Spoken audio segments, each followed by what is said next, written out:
Akkam jirtu hordoftootaa fi hojjettoota yookaan immoo hirmaattota Trueshop.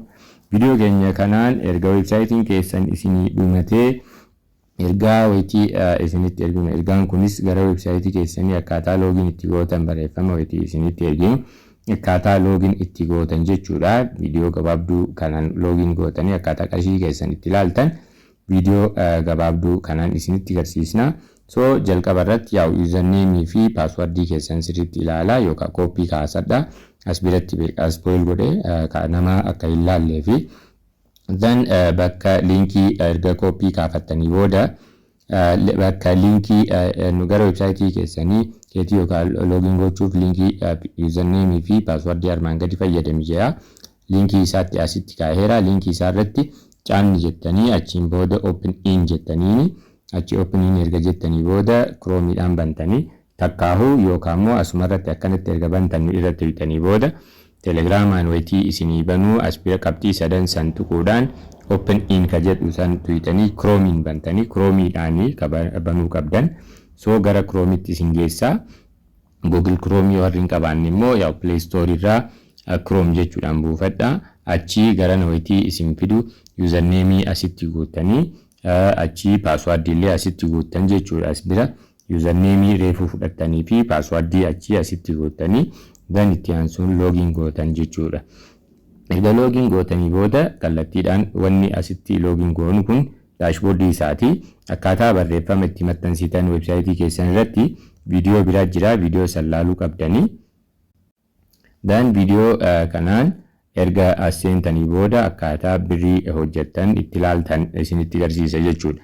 So qabxii sadan meenuu gubbaarra jirtu tana tuquudhaan then gara cinaadhaan deemtanii site kit ka jettu tana tuyitanii mallattoo googilii jechuudha. Dashboardii keessa seentanii erga dashboardii keessa seentan booda bakka monetization amma websaayitiin kun gana amma baname kanaaf waan akkanaa yoo argitan homaa hin gootanii then bakka monetization jettu isii tana qofa akkanatti wayitii tuyitan gara gadii birrii isinii lakkaa'aa jiru asitti isinitti hima jechuudha.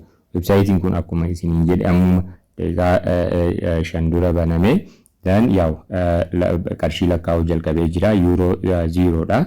Guyyaatti Euro 0 irraa kaasee hanga Euro 100 lakkaa'uu danda'a jechuudha. As biratti kanarraa wanni hubannu maalinni hagam hojjettan guyyaa guyyaadhaan asitti isinii kaa'aa riippoortii keessan ilaaluudhaaf jechuudha. So riippoortiin as bira argitan gubbaarra wayitii deemtan mallattoo tana jechuudha as bira jirtu gubbaarra tana wayitii tuyitan last 7 days last 14 days yookaan akka guyyaa 7 yookaan akka guyyaa 4 yookaan akka guyyaa 28 fi akka guyyaa 90 jira. Yaa akka guyyaa 90 irra kaa'uu dandeettanii birrii meeqa torbaan tokkotti akka hojjettan guyyaa 14tti qarshii meeqa akka hojjettan asirraa ilaaltanii jechuudha.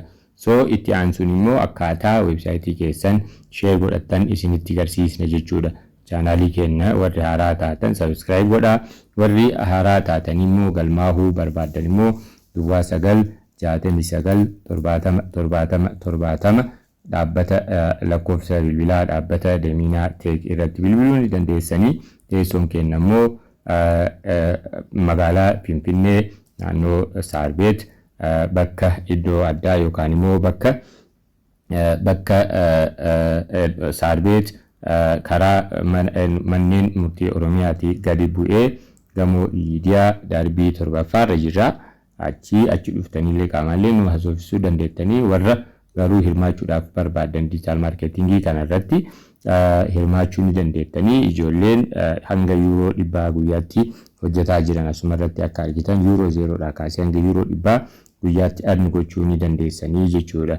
Achi itti aansuun immoo wanni nuti ilaallu akkaataa websaayitii keessan share itti gootan waliin ilaalla jechuudha.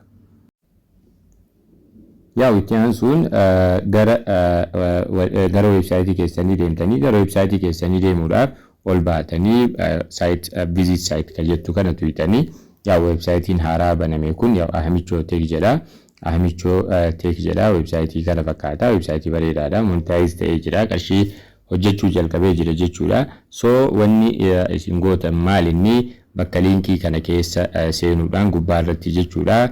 Achi copy kaastan jechuu yookaan copy kaastanii takkaa'ummoo kallattiidhaan share gochuu feetan as bira kana tuquudhaan achi bakka itti share gootan bira deemtanii fakkeenyaaf Telegram irra ta'uu danda'a, Facebook irra ta'uu danda'a, bakka adda addaa irratti share gochuu ni dandeettan. Fakkeenyaaf Telegram irra yoo deemne asseenne yaa'u garee guddaa kanaaf jedhamee banamee jira.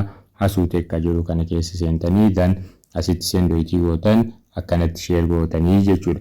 Facebook irratti illee yaa'u barreeffama wayii irratti barreessitanii share gochuu ni dandeessanii jechuudha. So namni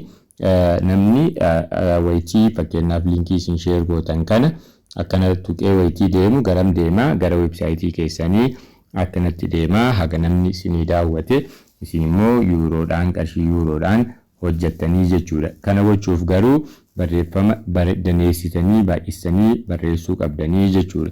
Baay'isanii barreessuu qabdan. Barreeffamni keessan immoo isa bira ta'a.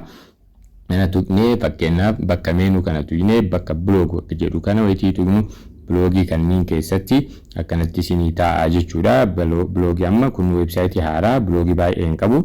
Then at least birrii gaarii hojjechuudhaaf barreeffama 50 ol qabaachuu qabdanii akkaataa barreeffama viidiyoo kanaan dura hojjannellee ammas descriptionii keessallee kan isinii kennu san ilaaluu qabdanii jechuudha. Chaanaalii keenya immoo subscribe gochuu hin dagatinaa jenna.